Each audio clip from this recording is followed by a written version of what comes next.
Dear audience, are you a heart that seeks peace? Then you are in the right place. On this channel, you will witness the inspiring stories of those who have converted to Islam from different religions. Each story is a story of a quest, a transformation, and a spiritual awakening. Join these journeys that warm your heart and raise your soul with the calling voice of the Adhan. Subscribe, because every story is a new beginning, and every beginning is a miracle. I bear witness that there is no God but God, and I bear witness that Muhammad is the messenger of God. أشهد أن لا إله إلا الله وأشهد أن محمدا عبده ورسوله. Hello, I'm Daniel Cohen. I'm 38, a math teacher living in Tel Aviv. My life has been about numbers, equations, formulas, logic. I tried to make sense of the world through numbers, but no equation could quiet the rebellion in my conscience. When the smoke from Gaza clouded my horizon, the pain of the Palestinian people set my heart ablaze. This is the story of that rebellion, the one that led me to Islam and transformed my soul. The smoke from Gaza silenced my equations. Every morning I walked through Tel Aviv's narrow, stone-paved streets to my high school classroom. The salty breeze from the sea stung my nose as I stepped into the chalk dust-scented room. I'd scribble complex equations on the board, telling my students, logic solves everything. But in the evenings, when I turned on the TV, logic failed me. Images of children crying under Gaza's bombs, mothers desperate in the rubble. One scene broke me. A Palestinian mother clutching her child's tattered teddy bear amidst the debris of a collapsed building, with smoke rising and sirens wailing in the distance. My tears fell onto my old wooden desk. Why doesn't this wave of injustice stop? I grew up in a Jewish family. My childhood was spent in a small Tel Aviv synagogue reading the Torah from my grandfather's trembling hands. I was raised on stories of the Holocaust. I knew pain, our history was woven with it. But now, another people's pain was shaking my conscience. Homes bulldozed, children killed in the streets, hospitals bombed. Is this the justice I believe in? Can my Jewish faith accept this oppression? At night in my apartment, the neon lights of Tel Aviv flickered through my window, keeping my sleeplessness company as I stared at coffee stains on my desk. Anger, shame, helplessness. My heart was in revolt. Can your conscience stay silent? Does it stand against injustice, or does it stay quiet? One evening, a student, 15-year-old Miriam, came to pick up a notebook she'd left in class. On the margin, she'd scribbled a question. Why are the children in Gaza dying, teacher? That question tightened the knot in my chest. Looking at Miriam, I remembered my grandfather's synagogue prayers. He'd say, justice is God's command. So why was this injustice allowed to continue? How can a teacher fail to answer a student's question? An ayah offered my heart an olive branch. One day at a parent-teacher meeting, I met Ahmed, a Palestinian father in his 40s. He'd escaped Gaza, having lost his family to bombings, and now ran a small grocery store in Tel Aviv. His eyes held deep patience, his lips a bittersweet smile. After the meeting, he handed me a worn piece of paper with a Quranic verse. Whoever saves a life, it is as if they saved all of humanity. Surah Al-Ma'idah 5:32. The paper's rough edges brushed my fingers, and a warmth spread through me as if I had stumbled upon an answer I'd been searching for. Ahmed's voice was steady. Read this, Daniel.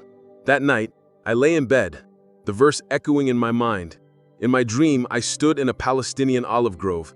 The earth was warm and soft beneath my feet. Children laughed and ran, olive branches swaying in the breeze. The sky mirrored the blue in my heart, boundless, serene. A minaret of a mosque rose in the distance, and the azan's melody filled the air, each note touching my soul like a gentle breeze. A voice whispered, "Truth lies in your conscience." I woke to a wet pillow, my tears glistening in the dark. What was that? The next day, clutching Ahmed's paper, I turned to YouTube to learn about Islam. A scholar's words stopped me. Islam commands standing against oppression. Justice is its heart. It resonated with my rebellion, like an echo of my conscience.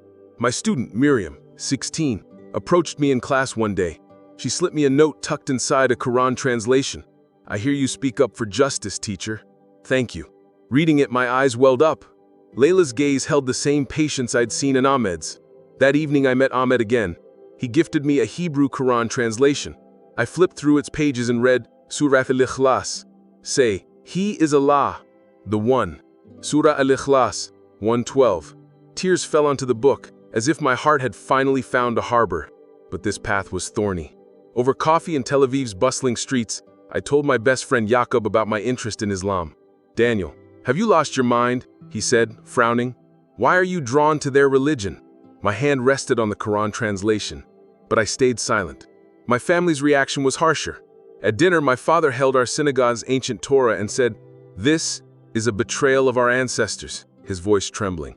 My mother tried to hide her tears, but her disappointment crushed me. I retreated to my room holding my grandfather's Torah in one hand and Ahmed's Quran in the other.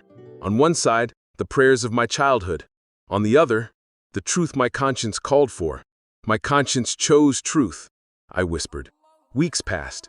I watched documentaries on YouTube, struck by the resilience of Palestinian Muslims praying amidst Gaza's ruins. In one video, a man knelt in the rubble of a mosque, his face radiating peace, as if the world had stopped and only he and Allah remained.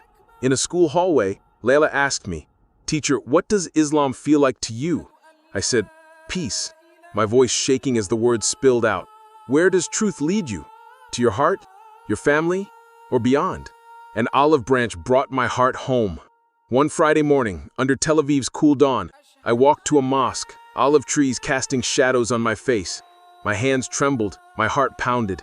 Pushing open the mosque's wooden door, I was met with the scent of incense. Blue-patterned carpets reminded me of my dream's olive grove. The cool stone floor soothed my bare feet. An elderly man smiled and handed me a green beaded tasbih. As the beads slipped through my fingers, I felt like I had anchored in a harbor. The imam, with a calm voice, asked, "Daniel, are you ready?" The congregation, gathered for prayer, looked at me with warm acceptance. Ashhadu an la ilaha illallah, wa ashhadu anna Muhammadan abduhu wa rasuluh, I said, my voice quivering. The crowd's Ameen echoed, and my tears fell onto the carpet. In that moment, I saw the olive grove, the teddy bear in Gaza, Layla's note, Ahmed's paper. My heart was whole, as if a missing piece had finally clicked into place. Does standing against oppression save you? A people? Or both? After embracing Islam, my life changed. I spoke of justice in my classroom, joined protests for Palestine. In Tel Aviv's crowded squares shouting justice, I saw Layla's smiling face in my mind. My family remains distant.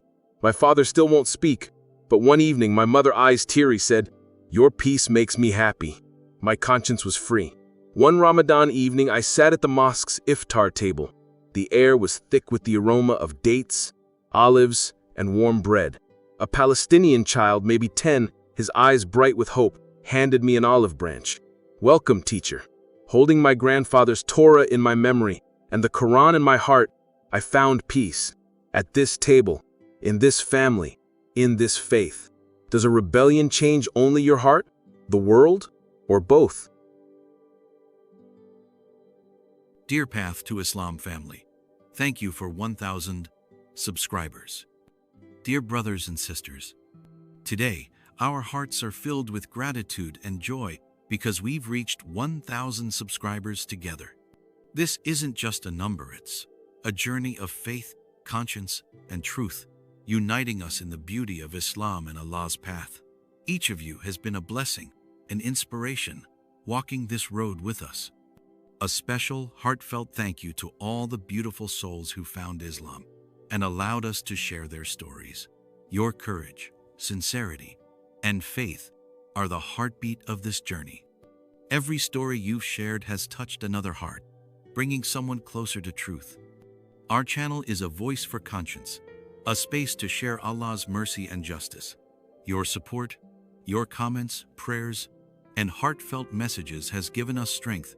Together, we felt the pain of Palestine, united in our search for truth, and found peace in the embrace of Islam.